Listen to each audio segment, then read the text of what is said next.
Hello and welcome to this Project Nigel video. 2022 has been a fantastic year for test drives here. 28 in all, that's one every 2 weeks and then another 2 on top of that. From classic British cars to Japanese and Germans and some completely fruitcake strange stuff as well. This year has been fantastic. I'm going to talk about the cars that surprised and amazed me, and the ones that I didn't particularly like, and the ones I found a bit dull. And then I'm going to tell you which was the best, and the most exciting, and the worst.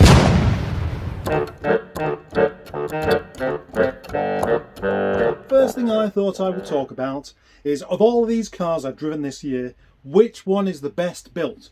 And that's why I've chosen to sit in the caravan to do it. The last test drive I did was the Jaguar XF, and the build quality was lovely. All these lovely wooden veneers and different textures and really nicely chosen materials. It's superb. But it's not actually the best of all of the cars I've experienced this year. And neither was the other Jaguar I drove, which was an X350, an XJ6 owned by my friend George. What a lovely machine that was. Absolutely perfect. Well, I mean, it's almost perfect, but the one thing I think that lets the Jaguars down is the door shut sound. Why have I stood out in the rain? The cars you may consider for good build quality would be the Volkswagen Golf, but no, it's not quite enough. And the same goes for the old Mercedes.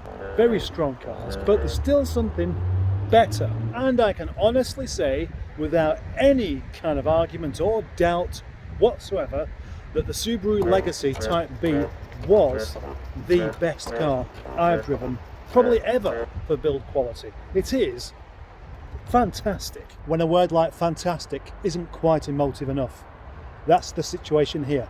The Subaru Legacy has everything. Every single switch felt good and secure, felt tactile, the headlining, but the best bit of all was indeed the doors and the door shut sound. Every door had the same proper good thunk, a really good reassuring thunk. And with the windows down as well, they still sounded good. Seriously, I was blown away by the quality of this car. I wasn't expecting it at all.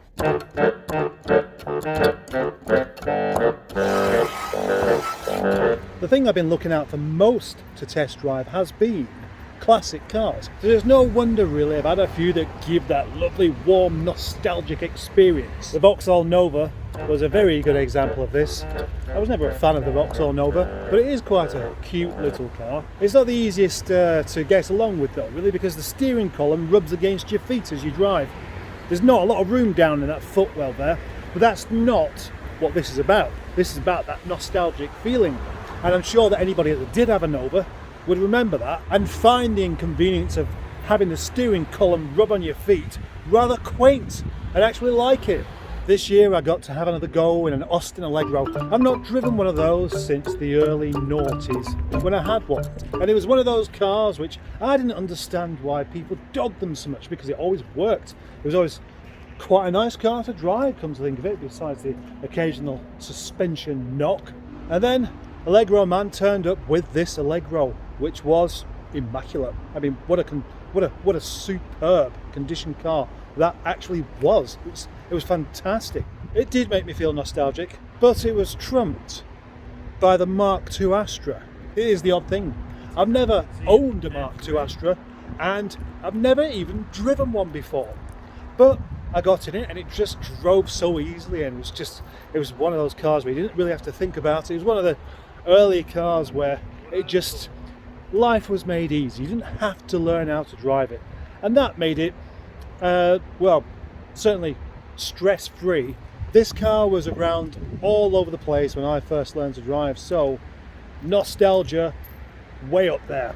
The Triumph Herald, on the other hand, took me back to a time from where I didn't even exist, into the 60s, where this car was made. I think there's just something rather exciting about the look of the Herald. It's got such an aggressive face, yet it's a kind and a happy car.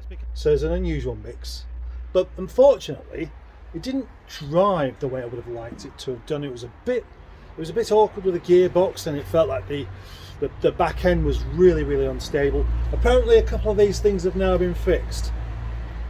But as fond as I am of the Triumph Herald, there can only really be one car that really takes me back, and that is this Austin 1300. This is the car that everybody learned to drive in. Everybody had one. In the late 60s and early 70s, this was the most popular car going. So it's no wonder it just fills me full of memories. Memories of a car that we didn't even have.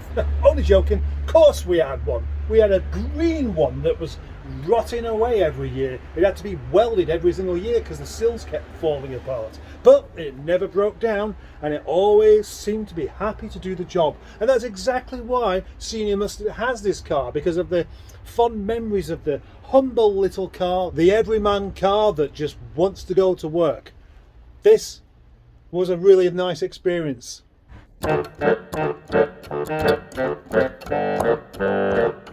What about the most exciting car, eh? Well, you'd imagine there'd be loads, but actually I would say there are three. But then these are really exciting things, properly exciting cars. I met this chap at Furious Driving's get together at the Motorist in Sherburton-Helmet or something like that. This chap is called Jonny, and we chatted for quite a while about his Subaru Impreza, and then he brought it down to the yard for me to test drive. This was another one of those cars I've never driven before, but I never really liked them that much either, really. I just thought they had this kind of image about them that just, I won't say the word, but it's not a nice one, the image that I had of these. But I was blown away. It was such an exciting car to drive. All that sound of the flat four and the way it really picked up when you properly revved it. It was spectacular. It even gave me goosebumps all over as I nailed it. This car was supposed to be a standard 215 brake horsepower, but there was something else going on there for sure. It couldn't possibly have been just 215. 220 brake horsepower was the output of the Mini Cooper S GT 220 that I also drove. Now that had a fantastic sound about it, that supercharged whine and the way it galloped off over the horizon whilst you clung on. And then, of all things, I got told off by the owner of that car. Wow! For not thrashing it properly. I'm not joking. Genuinely. Surprisingly, there was another car that was even more exciting than these two. Believe it or not, it was an MG ZS, a ZS Turbo, a ZS with the 1.8 litre turbo Kavicha engine from the MG6. Now, I wasn't expecting this to be amazing, but actually it was. I obviously knew that this was going to be quite quick. It has about 195 brake horsepower, so quite a bit more than the usual K-Series turbo, and quite a lot more durable as well. I was expecting it to have a bit of get up and go, but honestly, that thing felt just as quick as the Subaru and the Mini. Was not expecting that. And all just through the front wheels, without any kind of clever diffs or anything like that. It did want to tug about a bit. There was quite a bit of torque steer there. But that just all added to the excitement, which makes me realise actually just how much I'd enjoy a Maestro Turbo.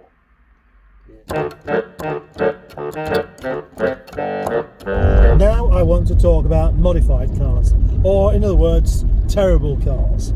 Now I know that sounds a bit cruel, but that's really, you can't really have the best modified car unless, of course, it's the best car. But also if it's a terrible car, then it has to be the worst car. So I'm going to stick with terrible. And I have three contenders for this.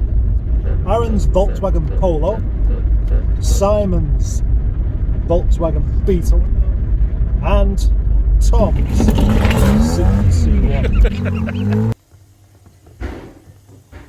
Aaron's Polo was noisy and smelly, but at least it did actually drive quite well. Actually, besides different wheels and being lowered and having an exhaust that was letting some more smoke out and a remap and things like that. It wasn't over the top anyway, really. Was that Beetle tasteful? Difficult to say, really. Having that engine V5 engine that didn't appear in that car to start with, that's quite good. Those stickers all over the dashboard, that feels a bit loose. Not too keen on that. I was expecting to be metal, but it's not. Actually, come to think of it, that Volkswagen didn't really even look like a modified car. So now, it's time to talk about what is undoubtedly the worst car that I have ever driven, but also one of the funniest. Have you ever heard anybody refer to a car as being so bad that it's good? Well, this car was so bad that it's good that it was actually bad again. This chap had deliberately gone out of his way to make his car as bad as he could get it. He challenged the laws of stupidity to come up with something that really didn't even make any sense. Anyway, where was I? Not happy with the usual stuff of gutting out the exhaust and taking out the back seats so you could hear the exhaust a bit more. This chap, who I will add was a very lovely young man, he was a lot of fun, removed the springs altogether from the rear suspension. So he had no rear suspension. The car was just sitting on the bump stops. Sadly, the car's no longer, because he managed to hit something and completely ruin the bottom of the engine. It was inevitable, really. The Rover 25 CVT, fun to drive. Are you sure? That's what some might be thinking. Well, yeah, it is, because the Rover 25 is a fun car to drive, and with the CVT gearbox, it's also a rather strange one. That sensation of the revs never changing, and then suddenly you stick it in sport and you bung your foot down, and then you've got all that 110 brake horsepower in a small, unassuming little granny car. And it's just surprising, and it's weird, and it's fun. The MGTF, what a blast that was. Taking that car out over the top of the hills for a jolly good drive. Not a thrashing, a good, sensible drive with enthusiasm. It's just an excellent driver's car. And competing against that, of course, is the Mazda Eunos, or sometimes known as the MX-5. But this particular one was an Eunos, and both of the owners would both agree that their car is best. Although the Mazda is somewhat modified, but not enough to put it in the terrible car section. The Land Rover Defender. Now that was a fun car to drive in a very different way that either of the Roadsters were. The Roadsters are an awful lot of fun, but you've got to drive them in a particular way. The Land Rover, it was just fun to be in. The fact that you just sat right close to the door, it's fun because it's awkward to drive. You could say it's a horrible drive. It's a very practical way of transporting yourself around in the most horrible manner going, but that means it's fun. It is the kind of drive that's very, very involving, and I really like it. So that's going at the top of the list of my cars that are fun to drive of all the ones that I've driven last year. While some cars are fast and some are lovely to drive, some are just funny, some just amuse people as you go around, and some, that Citroën C1 I mentioned before, that was a funny car. I giggled all the time driving that thing because it was just so bad. But then also the Dodge Charger police car, that turned so many heads with all that livery going on, and with it being an American police car, of course, it was allowed. So you had all the stuff, everything that the original police car, it was an original police car, so it was an American police car driving around in Rochdale. But was it funny? Yeah, it was. It was quite funny. It was funny to mess with the buttons, but actually the Citroën C1 made me proper giggle. So I think the C1's actually got 2 points so far. It's got 2 wins. Can you imagine that?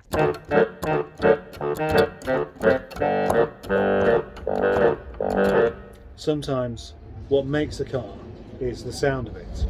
And the Land Rover Defender, or any of the Land Rovers with the TD5 engine, sound fantastic.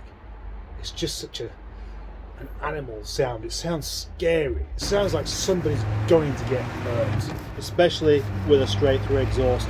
5-cylinder engine is quite offbeat. It's got the sound of dissonance. It's like the devil's chord. Kind of like that kind of sound, isn't it? Not this. It's like that, or even this one. No, that one. Maybe about that one. No. That. I mean, really, if you drove this around whilst you're a bit spooked in the dark, the sound of the TD5 would just scare you into stopping and walking. How about that Golf, the R32 engine, with another probably straight through pipe or something like that? I don't know. There's something a bit more noisy about that than what there should have been. But it had such a howling quality to it. That's V6 3.2. It sounded fantastic. It just had the sound of consuming loads and loads of petrol unnecessarily and letting everyone behind you know that you really don't care. Arrogant and proud of it. Then there was the Honda Prelude. It's 2-litre 4-pot and a rather raspy exhaust, and it just had such a lovely smooth sound to it. It's not the most rapid car going, but it has the sound of excitement. It sounds excited to be going for a drive. It sounds like a sports car should. Do you want to know how much I like that sound? A lot. Actually, the Honda Prelude makes me want to open up a new category for this, of the most interesting car, because having 4-wheel steer is always interesting. There are 2 more cars that are considered for this best sounding little competition, and that is the Mini Cooper S with its 1.6 supercharger whine. It sounds so inviting to act like an idiot. And then also the Subaru Impreza with its flat 4 warble.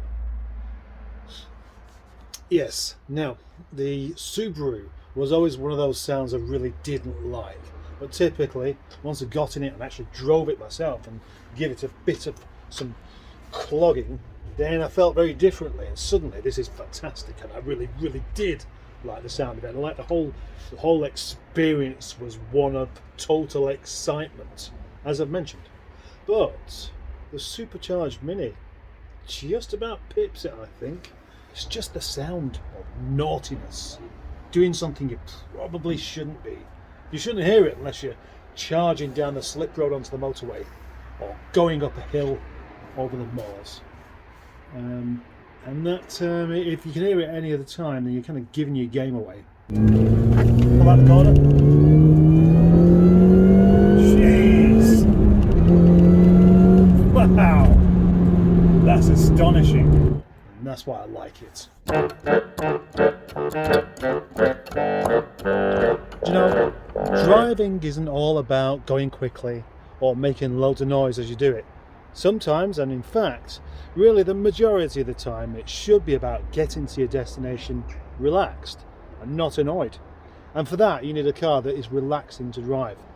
And a car that is relaxing to drive isn't going to be noisy and isn't going to be set up to be that quick or go round corners quicker than your ears can handle. And that's where the Jaguar XJ comes in, because it's a big cruiser. And it's very nice inside, and it's a very nice drive. But the only trouble is, it's an aluminium body, and it does actually handle really well, and it goes quite well as well. So for a big old thing, it's quite a spirited drive. And once you've got that spirited drive there, you're going to end up using it, and then you're not going to be very relaxed. Which is why I would consider the most relaxing car out of all of these would be one of the 2 Mercedes. Either the 230 CE, which is a 2.3 litre 4-cylinder big old E-Class of a Mercedes with only 2 doors, or the 190e. Both of these cars are very relaxing to drive. They don't encourage you to do anything stupid. They're not that quick, they're not going to go around corners especially well, and they're just made in such a way where the whole emphasis of driving is about just getting you to where you're going to. And bearing that in mind, I think the 190e just about pips it, because it's not trying to be anything that flash. It's just a really, really well made, soft sprung car from the 80s that carried on into the 90s. Carried on for a very long time. It was a very popular car because it was just good. It was just a really good car, and it's the kind of car that's so well made that Mercedes haven't bothered to make one quite as good again. From being relaxed to accelerating really quickly, and which of these 28 cars do you think is the winner in that department? Well, it's down to 2 really. The Dodge Charger police car, which has a 5.7 litre Hemi engine with 368 brake horsepower, and the Audi S4, which again is a big car. It's a big estate car with 4-wheel drive. Has it got 4-wheel drive? I think it has actually, I can't remember. Anyway, I'm sure it's quite a bit less. I think it's about 320 brake horsepower. Gosh, this is embarrassing. Which is quite a bit less than the Dodge. And I would imagine that although the Dodge is this huge American thing, the Audi is probably heavier. So which would you imagine is going to be the fastest? The 5.7 litre Hemi engine or the 3 litre supercharged Audi engine? Well, they were both very quick, but I think the Audi, down to the gearbox, that DSG gearbox just whips through the gears like you're not in control of it. It just does it all for you. It's amazing. The acceleration in that car was just supercar quick. That's what it felt like. It felt like my first ever go in a supercar. The Dodge had loads and loads of punch, but it just had your ordinary slushy automatic gearbox, which was lazy. So there we go. It's the Audi, isn't it? Whoa! God, that's bonkers! Then we have cars that just make you feel special. I'm not even going to have a competition about this one. I'm just going to add one car, and that is the Jaguar XF. I just love the interior. The interior, although not the best quality, because the Subaru Legacy is better, it just looks so fantastic. It's just such a nice place to be. It's so nice that it makes you want to be in a traffic jam just so you can enjoy the interior. And finally, the final cars. These are cars that don't... How can I say this? All of these cars that I've reviewed are owned by friends of mine. So I feel a bit bad if I don't like them. But some of them just didn't really do it for me particularly. And those are these ones. Mk.1 Focus. I took this on as a test drive because this was a 3-door model that was very, very tidy, and I thought they're starting to become a bit rare, these things. And then as soon as I got it and started driving it, there was one coming the other way. So it's not quite as rare as I thought. But it was a very nice car to drive. It was just good. It's a good car. But it just didn't actually press any buttons for me. And that's what I like to happen. Also included in this are 2 Subaru Foresters. There's the old one. These days he's a lot less likely to end up with a tattoo of his girlfriend's mum on his back whilst out on holiday with his mates, which is basically what they say, a jacked up Impreza, which had the sound of an Impreza, but I didn't think it had the go. And my friend said that this is his favourite of his Subarus. Now I can understand it because it's even more practical. I just didn't feel the same kind of excitement with this car as I did with the Impreza. And the same goes for the newer Forester. It just seemed a bit generic. Other than that, it's quite a nice car. And then last of all, the Dodge Avenger. I was a bit full of expectations with this car because the owner really loves it, and he was talking about how it has absolutely everything and he could never get rid of it. There'd be no point in ever getting rid of it. I think he has got rid of it now, but I just didn't like it. I did not like the car. It had nothing about it that made me think I like this car. Hello, it was just everybody. a car made of really cheap plastics, and I'm sorry. Should I say sorry for that? I don't know, but I just did do. But I did feel bad. I felt bad that I didn't like it, but I can't help it. It's just how I feel. What am I supposed to do, hey? So there we have it. My favourite cars of the year. But which out of this lot is my ultimate favourite of the year? The car that I like the most, the one I'd enjoy having another test drive in, all that kind of thing. Which one is it going to be?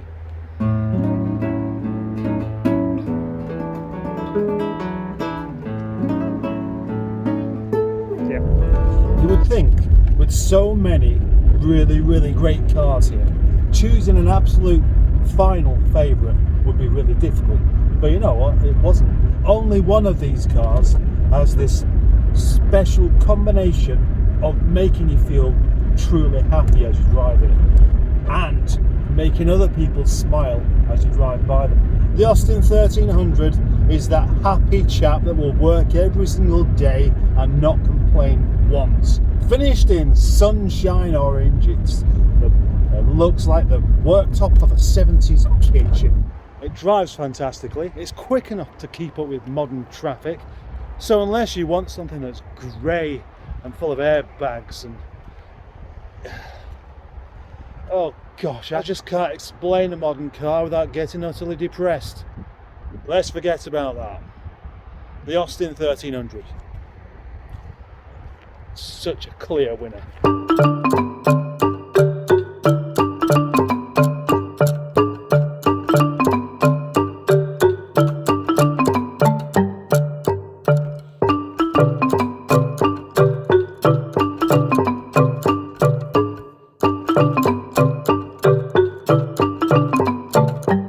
Hello, my name is Paul and I run this channel, and I spend an awful lot of time and effort trying to make these videos as interesting, quirky and amusing as possible. So if you like them, please do subscribe and press that notification bell as well. If you want to support the channel further, you can do. There is a link in the description with my email where PayPal donations can be made, or pressing the super like thing, or becoming a channel member. There's so many things you could do. Oh yeah, and thanks.